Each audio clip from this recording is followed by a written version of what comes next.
Salut à tous, aujourd'hui on se transforme en véritable détective du passé. Notre mission, mener une enquête géologique pour remonter le temps des millions d'années en arrière et comprendre comment la vie sur Terre a évolué.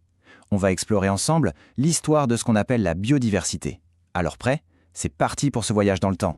Et comme dans toute bonne enquête, il nous faut une énigme à résoudre. Et la voici. Observez bien. Un fossile de nautile, qui est un animal marin, a été retrouvé tout en haut des montagnes de Haute-Savoie. Mais comment c'est possible?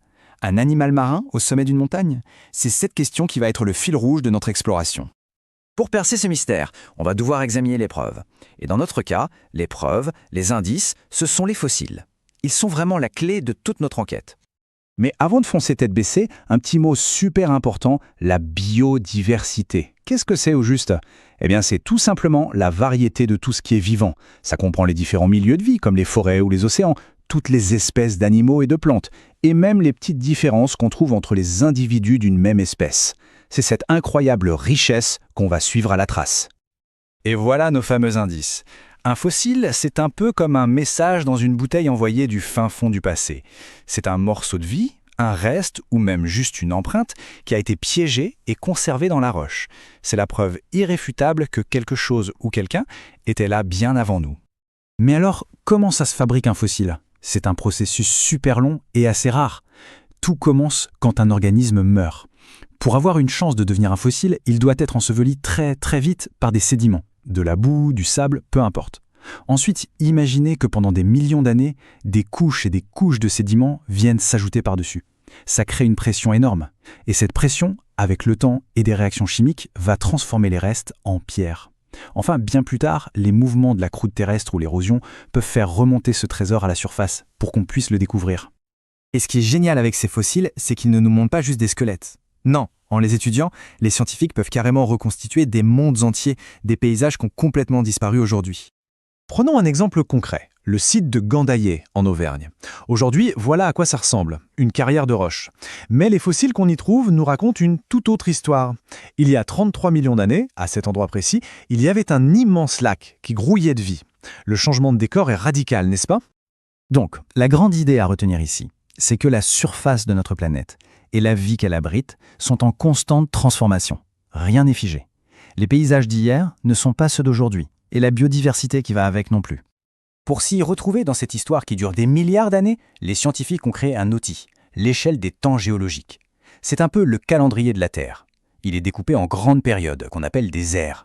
On a par exemple l'ère primaire avec l'explosion de la vie marine, l'ère secondaire, l'âge des fameux dinosaures, et l'ère tertiaire qui est l'âge des mammifères. Ok, mais on peut se demander, comment est-ce que les scientifiques décident de passer d'une ère à une autre? Qu'est-ce qui marque la frontière?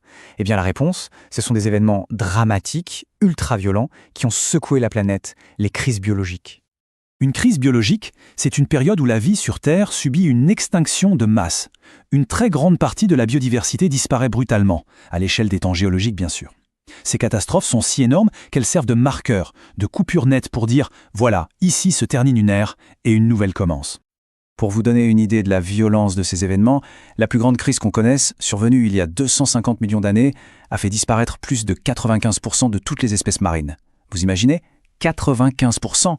C'est comme si on effaçait la quasi-totalité de la vie dans les océans d'un seul coup. C'est juste vertigineux. On pourrait se dire, bon, tout ça, c'est de l'histoire ancienne. Mais en fait, pas du tout. Comprendre ces catastrophes du passé, c'est super pertinent pour nous, aujourd'hui. En fait, étudier le passé, c'est un peu comme lire le mode d'emploi de notre planète. Ça nous montre d'abord à quel point la biodiversité est fragile, ça nous aide aussi à comprendre les causes et les mécanismes de l'extinction, ça nous donne un point de comparaison pour la crise que nous vivons actuellement, et enfin, ça nous montre que la vie, même si elle est mise KO, finit toujours par se relever, même si ça peut prendre des millions d'années. Allez, revenons à notre enquête de départ.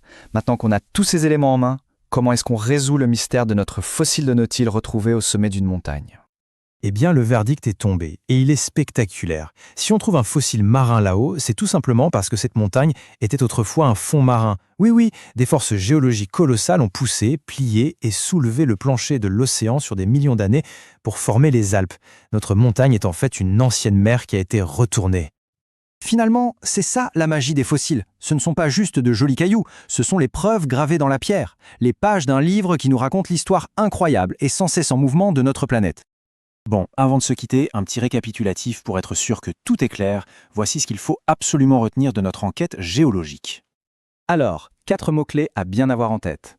La biodiversité, c'est toute la richesse du vivant. Le fossile, c'est notre archive du passé, la preuve.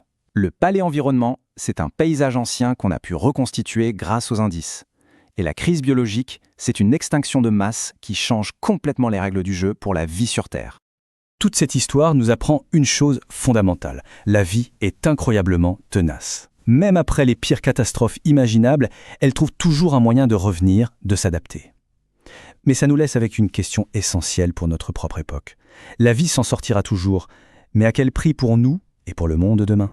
Voilà, notre voyage dans le temps est terminé pour aujourd'hui. Si cette analyse vous a plu, n'hésitez pas à laisser un petit pouce en l'air et à vous abonner pour ne rien rater des prochaines aventures scientifiques. À très bientôt!